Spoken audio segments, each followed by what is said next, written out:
Hello, welcome along to our next new tooling announcement, and today I'm joined again by Gary Boyd-Hope. Nice to be here, thank you Richard. Now Gary, last time we were out it was Severn Valley Railway. We had some lovely models to unveil, but maybe not with a distinct Severn Valley theme or a Great Western theme. No, we kind of did lead people up the garden path a little bit with the clues we were giving at the time.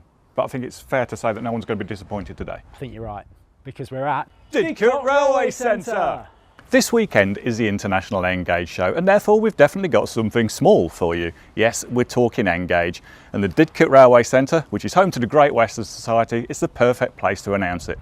The Great Western Society can trace its roots back to 1961, when four schoolboys saw an article in the Railway Modeller magazine stating that just 71 locomotives were scheduled for preservation by British Railways. That list only included 10 Great Western types and omitted such designs as the 14XX. So the boys got together, launched an appeal, and the rest is history. The Great Western Society was formed and it's become the most preeminent organisation for the preservation of Great Western locomotives, rolling stock and artefacts. It's called Didcot its home since 1967, when the Society was offered the redundant engine shed. It moved in with just 3 locomotives and a handful of carriages, but since then things have really grown. So why are we here today? Well, missing from that list of 71 locomotives was not just the 14XX, but the Manor class too. Even more shocking was the omission of the GWR's most numerous named class of locomotive and arguably its most successful 460, the Halls. The 4900 or Hall class locomotive was designed by Charles Collett, who had become the Great Western Railway's chief mechanical engineer in 1922. Collett quickly set a pattern of developing the designs of his predecessor, George Jackson Churchward, to create new locomotives suited to the Great Western's needs. Collett was an improver rather than an innovator, and in 1923 the first of his Castle class emerged, using one of Churchward's Star class as its basis.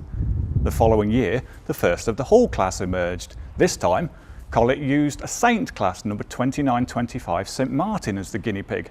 It was rebuilt with smaller driving wheels and a Castle style cab to become the basis of a new mixed traffic class of locomotive to suit the Great Western's requirements.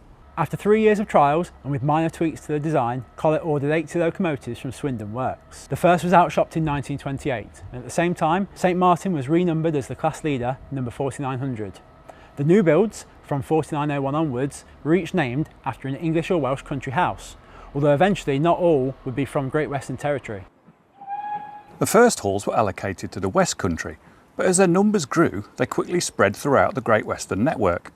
Their duties were as varied as the names they carried, from goods and empty stock moves to hauling some of the most prestigious named express trains. Having proven very successful, fleet numbers were increased time and time again. In all, 12 lots were built by Swindon Works, totalling 258 locomotives, or 259 including St Martin, and these had emerged by 1943. In 1941, Collett retired, and his successor, Frederick Hawksworth, oversaw the construction of the last of the halls. But Hawksworth had new ideas, as whilst the Great Western had been a leader in locomotive design at the start of the 20th century, by the time of the Second World War, it was somewhat lagging behind its competitors. Taking the reins during wartime, Hawksworth was constrained by austerity measures, yet still he was able to make his own mark on the Hall class, with a new design that introduced efficiencies and cost savings in both the construction and maintenance of the locomotives. Enter the Modified Hall. To simplify construction, Hawksworth employed continuous plate frames that ran the entire length of the locomotive. These replaced the plate and bar frames employed on the original Hall. Also, the bogie employed plate frames instead of bar as used on the originals, while in the boiler, superheating was increased to improve the locomotive's performance, a necessity given the lower quality of coal available to the GWR at that time. The original Hall class had its 2 cylinders and smokebox saddle cast together, but on the Modified Hall they were fitted as 2 separate cylinders and a fabricated saddle. This was a necessity because of the plate frame that ran right to the front of the locomotive. However, it did mean as an advantage that if a single cylinder needed to be removed, it could be done with ease, rather than having to disassemble the full front end. The first of these new modified halls emerged from Swindon Works in 1944 and was numbered 6959. Initially paired with Collett tenders, from 1947 a new design, similar to that first used with the County class 2 years earlier, was introduced. These Hawksworth tenders had high flat sides and were of welded construction, and most of the modified halls were paired with them. A total of 71 modified halls were built at Swindon Works in 4 lots between 1944 and 1950. Like the halls, all would be named after country houses in England and Wales, although not all were named when they first entered service. Of these 71 locomotives, just 22 were completed for the GWR, with the final 49 entering traffic after nationalisation in 1948. 258 halls joined the modified halls on British Railways books, and the only example not making it to nationalisation being number 4911 Bowden Hall, which was withdrawn in 1941 following damage sustained from enemy action during the Second World War. Both types of hall were classified as 5MT by British Railways, who continued to employ them on mixed traffic duties. The fleet remained strong until the early 1960s, and by the end of 1961, just 12 of the original halls had been withdrawn. The modified hall class remained complete until 1963. Strong numbers of both were still in traffic until the end of 1965, when the curtain fell on standard gauge steam on the Western region. With doubts that any halls would actually make it into preservation, the Great Western Society purchased this locomotive, number 6998 Burton Agnes Hall, direct from BR at the beginning of 1966. It moved initially to Totnes, but came here to Didcot the following year. Thanks to the famous Barry scrapyard, however, a healthy number of halls would eventually enter preservation, and in all, 11 Collett halls and 7 modified halls were spared the scrapman's torch. However, Didcot has since reversed engineered a hall back into a saint by rebuilding number 4942 Maindy Hall as number 2999 Lady of Legend. Meanwhile, modified hall number 7927 Willington Hall became a donor for new build projects, including Didcot's own County Class 460 and Grange number 6880 Betton Grange. That leaves us with 10 original halls and 6 modified halls to be enjoyed today, and we're lucky enough to be in the company of one of each here at Didcot, so we can see for ourselves the hallmarks of each design.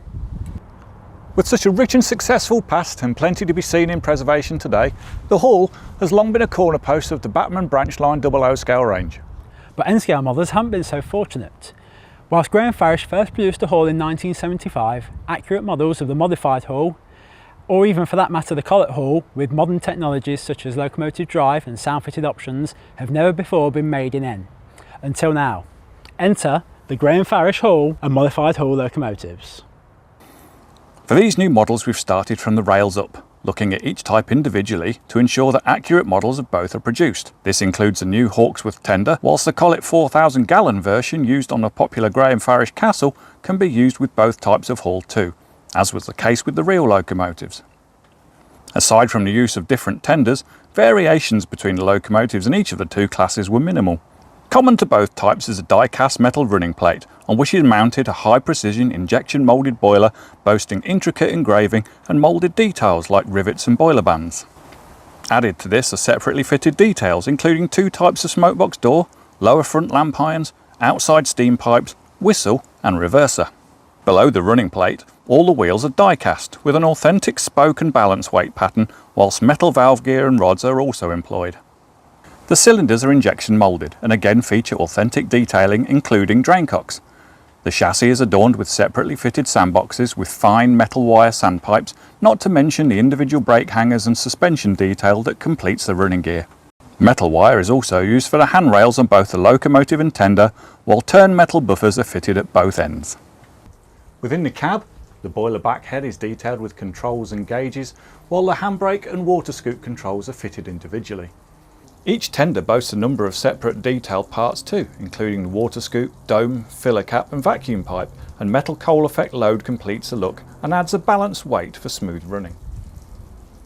A distinguishing feature of the modified halls was the flat plate front of the leading bogie, enabling enthusiasts to know when a modified was approaching, and with the Graham Farish model we include an optional front bogie plate to replicate this, to be fitted to the NEM pocket if the standard coupling is removed.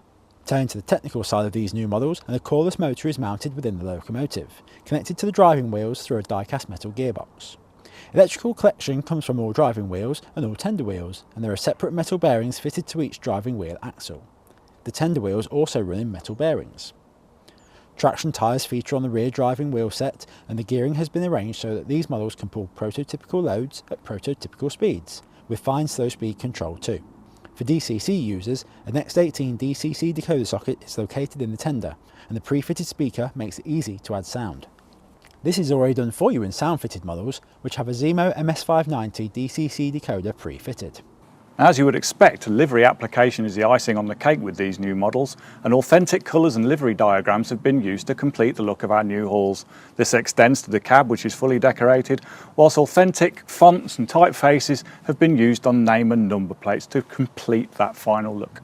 To kick off the range, we have 4 models to share with you today. First is an original Hall class locomotive, number 4962 Ragley Hall, which is finished in BR Line green livery with early emblem. This locomotive was one of the first 80 to be built at Swindon Works, being completed in 1929, and by its BR days it had been paired with a 4,000 gallon Collett tender, the same tender that accompanies all 4 of today's models. The loco was named after the Warwickshire stately home located between Redditch and Evesham. Our second Collett Hall again comes from that initial batch of 80 locos and is none other than the preserved Kinlet Hall, number 4936. Our model is finished in BR Line green with late Crest, the same livery carried by the real locomotive when running in preservation prior to its current overhaul. The hall after which this locomotive was named can be found in the village of Kinlet, a stone's throw away from Highley on the preserved Severn Valley Railway, where the real loco has run on more than one occasion.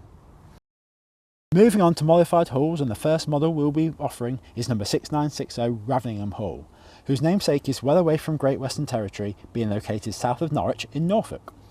Another preserved locomotive, Raveningham Hall is the only modified hall surviving today that was built by the GWR, and it found fame in 1975 when it took part in the Cavalcade at Shildon to celebrate the 150th anniversary of the opening of the Stockton and Darlington Railway, and so this model forms part of our Railway Celebrations range, decorated in lime green with Great Western lettering and the GWR crest on the tender as it ran at the Cavalcade. Completing our launch range is 7904 Fountains Hall, our second modified hall, and this BR built locomotive is finished in the attractive BR Line black livery with early emblem. The locomotive was completed in 1949 and took its name from the hall in Yorkshire found on the Studley Royal Park estate, which also includes the famous ruins of Fountains Abbey. Sadly, this modified hall did not make it to preservation and was scrapped in June 1966, 6 months after its withdrawal from traffic. Well, you can see for yourselves the engineering samples of our new halls and modified halls at the International Engage show held at the Warwickshire Events Centre this weekend. The first models are due to arrive in the UK in Q1 2026, and prices have been set at £189.95 for standard models and £299.95 for sound fitted. You can pre-order yours now from your local Bachmann stockist, and look no further than the Graham Farish range for a wide selection of coaches, rolling stock and even other Great Western locomotives perfect to run with these mixed traffic machines.